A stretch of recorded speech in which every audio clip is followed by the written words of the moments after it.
Next, I'd like to hear from Sandra Wood-Wicke.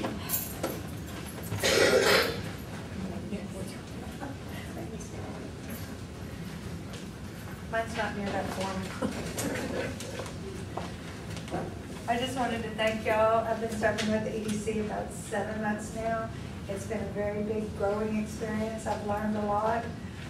Sitting back as just a regular citizen and hearing what's going on was a total different experience than actually getting up there and reading what's going on, looking at the documentation, and then being put with this group of gentlemen, ladies. I found out because I had some preconceived ideas about how I felt like working with these people. Mr. Schaefer has always brought documentation for everything he's found. He's brought his case and proved it. All you have to do is read it. It's there. No slight on the former EDC. I have friends and family from there. I think our leadership was wrong, and that's where I'm going to blame them. It only takes one bad apple to ruin it all, and I think somebody led us wrong. And now I think we've got the right leaders in place. We've got people with positive attitudes. This little town is a family, and somebody came and tried to tear our family apart. And now we need to put it back together. And just the eminent domain thing, I'm for the marina. I was never for eminent domain. I'm so glad that the Gores had the money to fight it.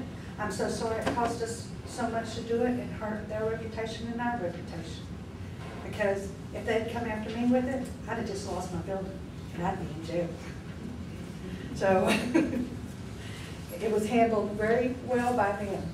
But there's voice of the people. I've read letters about how sorry a job this is doing, how sorry the marina's going. I have yet to see that person at any of the meetings.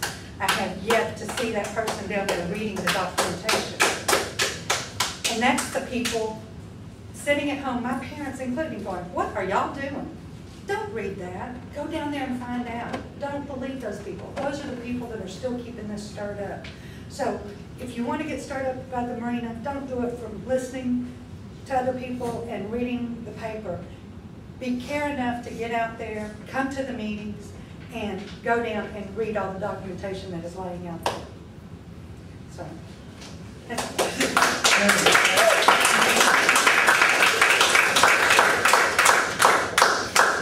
I'm going to ask Mr. Willie Raines to speak. If you don't mind just standing up here, Willie, I think everybody can hear you from here.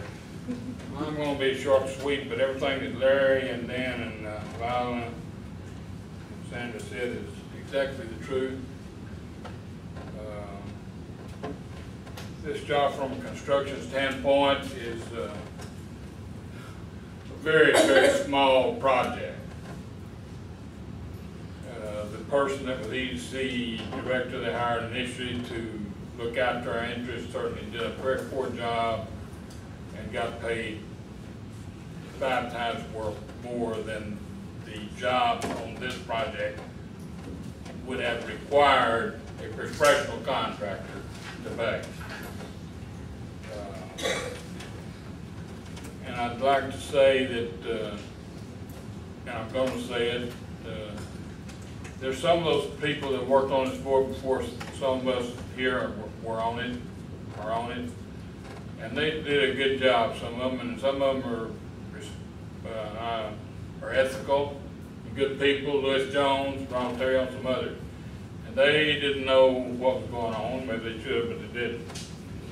But it's time for heating in this town. Let's get on the show and get it fixed. Thanks. Thank you, Mr. Raines.